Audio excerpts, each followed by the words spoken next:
మావోయిజానికి ఇక ఎండు కార్డు పడిందా? అడవుల్లో అన్నలు ఇక చరిత్రలో కలిసిపోనున్నారా? సాయుధ ఉద్యమం పేరుతో అడవుల బాట పట్టిన మావోయిస్టులు దాదాపుగా కనుమరుగైపోతున్నారు. పోరాట పంథాతో కొంతమంది నేలకొరిగిపోగా చాలామంది పోరాట యోధులుగా ఆయుధాలను పక్కన పెట్టి ప్రభుత్వాలకు లొంగిపోతున్నారు. దీంతో కేంద్ర ప్రభుత్వం ప్రకటించిన తేదీ కంటే ముందుగానే ఆపరేషన్ కగార్ లక్ష్యానికి చేరువైంది. కొత్త సంవత్సరంలో అడవిలో తుపాకుల అలజడి ఉండబోదనే సంకేతాలొచ్చాయి. ఇంతకీ అడవిలో తుపాకుల అలజడి ఏంటి? మావోయిస్టుల్లో వచ్చిన మార్పేంటి? ఎందుకు వచ్చింది పరిస్థితి? Have a look. పుట్టుకొచ్చిన నక్సల్స్ బరి ఉద్యమం కాలక్రమంలో మావోయిస్టుల పోరాటం మారింది. సాయుధ పోరుతో కేంద్ర రాష్ట్ర ప్రభుత్వాలను కంటి మీద కునుకు లేకుండా చేశాయి. గ్రామీణ ప్రాంతాల వెనుకబాటుతనం, అధికారంలో ఉన్నవారి అవినీతి, తమకు జరుగుతున్న అన్యాయాన్ని ప్రశ్నించేందుకు మొదలైన వామపక్ష తీవ్రవాదం హింసాత్మకంగా మారి దశాబ్దాల పాటు అడవుల్లో నెత్తురు పారించింది. రోజులు మారే క్రమంలో నక్సలైట్లని, మావోయిస్టులని పేరు మారినా ఉద్యమ పందా మాత్రం ఒక్కటే. కేంద్ర రాష్ట్ర ప్రభుత్వాల పనితీరుపై ప్రజా ఉద్యమం పేరుతో నక్సలైట్లు పుట్టుకొచ్చారు.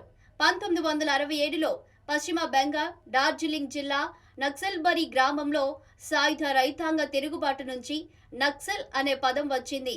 వీళ్ళంతా కమ్యూనిజం సిద్ధాంతకారుడు కార్ల్ మార్క్స్ ఐడియాలజీను అనుసరిస్తారు. అదే సమయంలో మావో లెనిన్ సిద్ధాంతాలను కూడా ఫాలో అయ్యారు. తిరుగుబాటుతో మహారాష్ట్ర, మధ్యప్రదేశ్, ఛత్తీస్గఢ్, తెలంగాణ, ఒడిశాలోనూ ప్రజా ఉద్యమం పురుడు పోసుకుంది.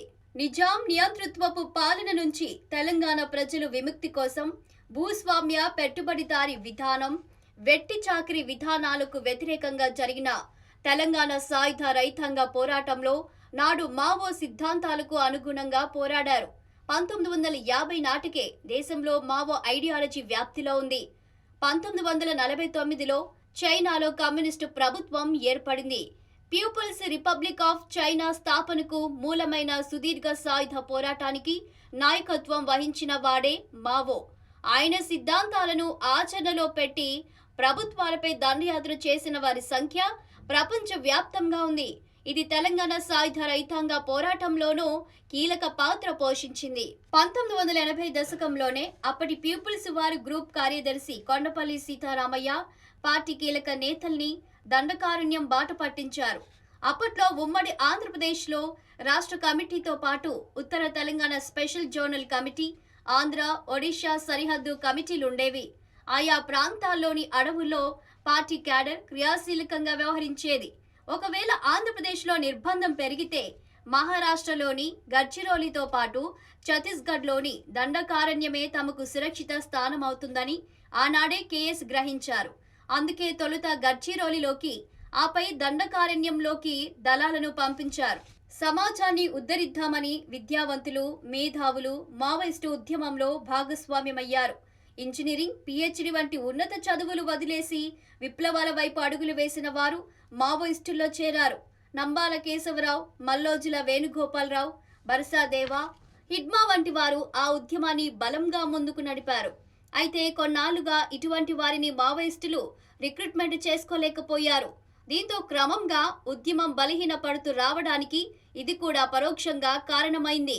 కేఎస్ ఊహించినట్లుగానే శాంతి చర్చల అనంతరం 2007 ప్రాంతంలో నల్లమలను పోలీసులు జల్లెడ పట్టడంతో క్రమేపీ ఉమ్మడి రాష్ట్రంలో పట్టు కోల్పోయింది. అప్పట్లో రాష్ట్ర కార్యదర్శి బుర్రా మాధవ్ ఎలియాస్ చిన్నన్నను నల్లమలలోనే గ్రేహౌండ్స్ బలగాలు ఎన్కౌంటర్లో హతమార్చడంతో మావోయిస్టు దళాలన్నీ దండకారణ్యానికే తరలిపోయాయి. దండకారణ్యంలో మావోయిస్టులను ఏరివేసే లక్ష్యంతో 2010 దశకం తొలి నాళ్లలోనే ఆపరేషన్ గ్రీన్ హంట్ ప్రారంభమైంది. అనంతరం ఆపరేషన్ ప్రహార్ సాగింది. అయితే ఆ రెండు ఆపరేషన్లను మావోయిస్టు పార్టీ ఎదుర్కొని నిలిచింది. అలాగే మావోయిస్టులను అంతమొందించే లక్ష్యంతో కాంగ్రెస్ నేత మహేంద్ర కర్మ నేతృత్వంలో ప్రైవేటు సైన్యం సల్వాజుడం ఏర్పాటైంది. 2021 నవంబర్లో గడ్చిరోలి అడవుల్లో జరిగిన ఎన్కౌంటర్లో మహారాష్ట్ర, మధ్యప్రదేశ్, ఛత్తీస్గఢ్ జోన్ను పర్యవేక్షిస్తున్న కేంద్ర కమిటీ సభ్యుడు మిలింద్ తేల్ తుండేతో సహా 26 మంది మావోయిస్టులు మృతి చెందడంతో దండకారణ్యమే ఆఖరి గమ్యస్థానంగా మారింది. సాయుధ పోరాటంతో నక్సలైట్లు, మావోయిస్టులు అడవుల్లో రక్తపు టేర్లను ప్రవహింపజేశారు. పారిశ్రామికీకరణ కోసం కేంద్ర ప్రభుత్వ నిర్ణయాన్ని పరిశ్రమలకు భూ కేటాయింపులు చేసే రాష్ట్ర ప్రభుత్వాల చర్యలను సాయుధ పోరాట యోధులు తప్పుపట్టేవారు. కేంద్ర మంత్రులకు, ప్రభుత్వ అధికారులకు హెచ్చరికలు జారీతో సంచలనం సృష్టించేవారు.